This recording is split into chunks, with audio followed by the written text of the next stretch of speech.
Welcome to on HolloEarthRadio.com. This is David N., and we are under the influence of Isis Aquarian and the Source family today. We have guests here in the studio on the couch of conversation and nearby.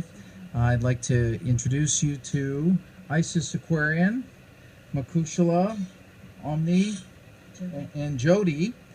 And I wanted to set up what we're going to do today. Today we're going to talk about the Source family. We're going to talk about some of the music that surrounded it, some of the stories around the Source family. And hey, guess what? For those of you who read books, check it out, check it outers.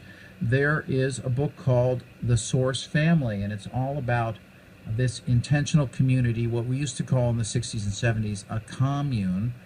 In the late 60s, early 70s, a group of people began to live together and follow the teachings of Father Yehovah or Father Yod.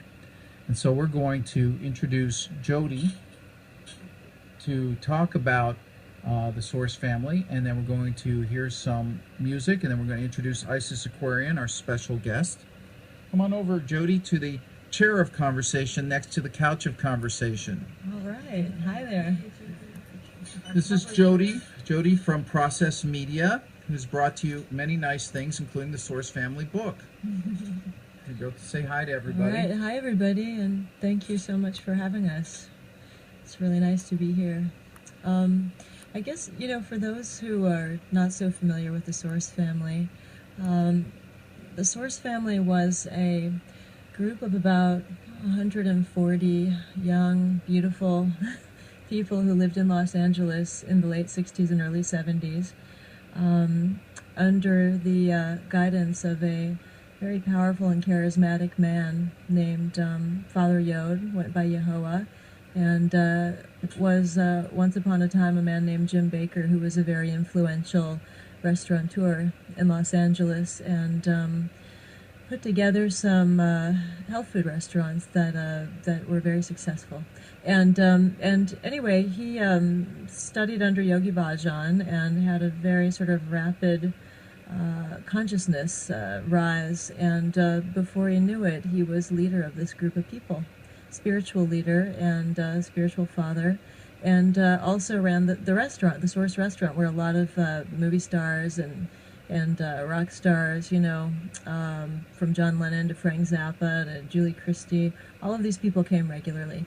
And so that was the Source family. They lived in mansions in Los Angeles. They had a fleet of VW buses, drove around town. They would stroll down Sunset Boulevard in these sort of glorious Atlantean robes, and they were very well known then, but then became very much forgotten for a number of years. Now, before we play some more music and have some more chat and introduce Isis Aquarian, who has agreed to tell all if I ask her the right questions, Jodi, do you want to tell people there is a reading tonight at Elliott Bay Books? Yes, there is a reading tonight at Elliott Bay Books.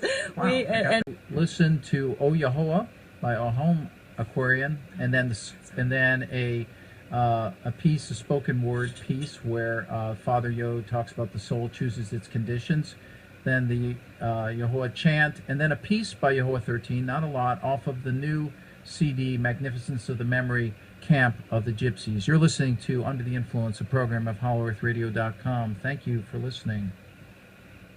Hi, and you're back with Under the Influence with David N. on HolloEarthRadio.com. My guests are members of the Source family, and we're going to be speaking to Isis Aquarian, who's right here with me at the chair near the couch of conversation, in the chair of conversation. Say hi to everybody, Isis. Aloha, everyone. I'm so happy to be in the Seattle area. I love it. So Isis came to us not today. Today she came up from Portland. Mm-hmm. We'll talk about that in a bit. We'll circle back to that.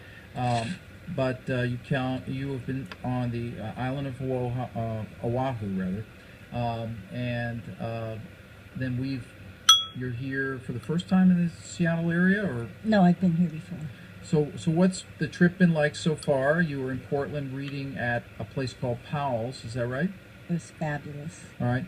Tell us what you're here to do, and then we're going to circle back and talk to the folks about some of the music we just played. Okay. I'm here to do a book signing with some of the Source family members at Elliott Bay Books tonight. All right. Now, we just listened to O Yehoah by a home Aquarian, and then The Soul Chooses Its Condition, and the Yehoah Chant, and then part of Camp of the Gypsies. We heard Father Yod speak in The Soul Chooses Its Condition. When you first heard him speak, what was it like? And kind of place this in context for the folks. You had a different kind of life before you joined the family, the Source family. Can you talk to us about that? Everybody has their own story about coming into the family, and just consider the time frame it was, the late 60s, Right. early 70s, and people were just, walking out of their homes, being driven, to go somewhere, to find something. A whole new thing was happening. We all had, some of us had professional lives, some of us didn't, know. I was in my late 20s, Right. and most of the people coming in were a little bit younger. There was, Right. a couple of us that were older. Now, you were living with Raffaele? I was living with the famous rock photographer, Ron Raffaele. Right. He was Jimi Hendrix. Now, did he do the Electric Ladyland cover? I can't remember, because he Right. did a lot of things before I ended up Right. with him. Right. Yeah.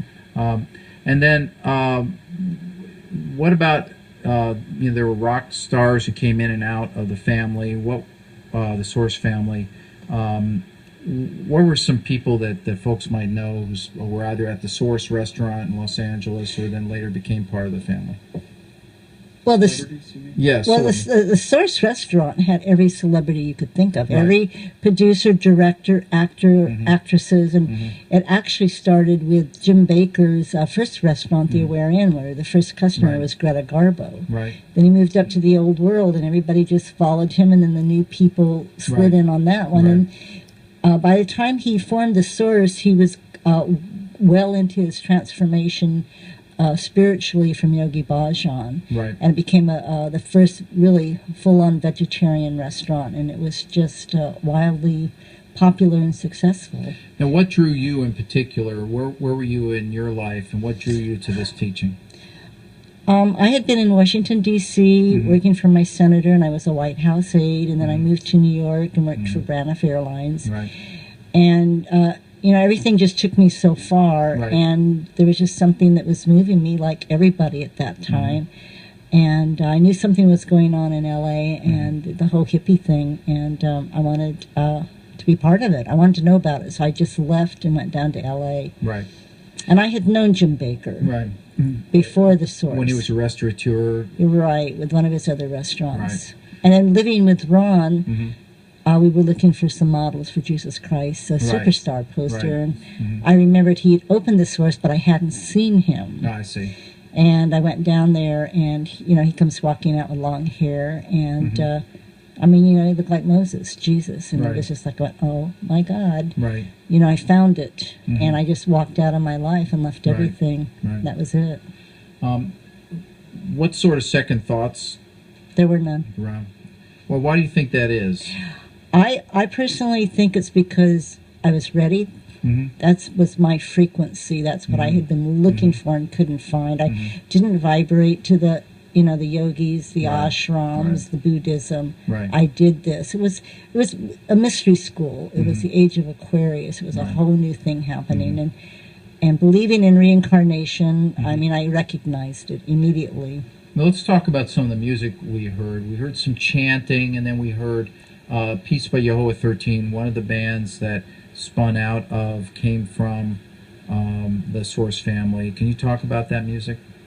We eventually realized that we had, when people came into the family, we didn't say, well, who are you? What was your name? What did you do before? Nobody cared. It was that moment forward. So it took us a while to even find out stuff about each other.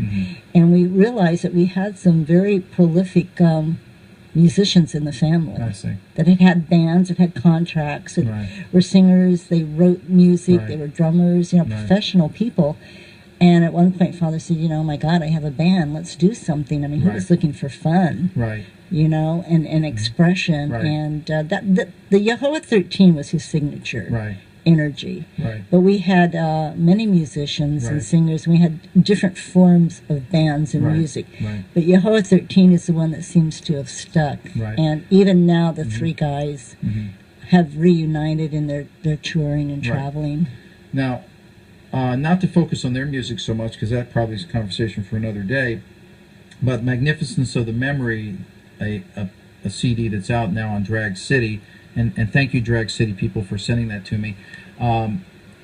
You had a role in finding some of the source tapes, or so? Or how does I that... have the archives. I'm the keeper of the archives, a historian. Right. So I've just been lugging them around for 30 years, and I finally just one day really went in to see what I had. Right.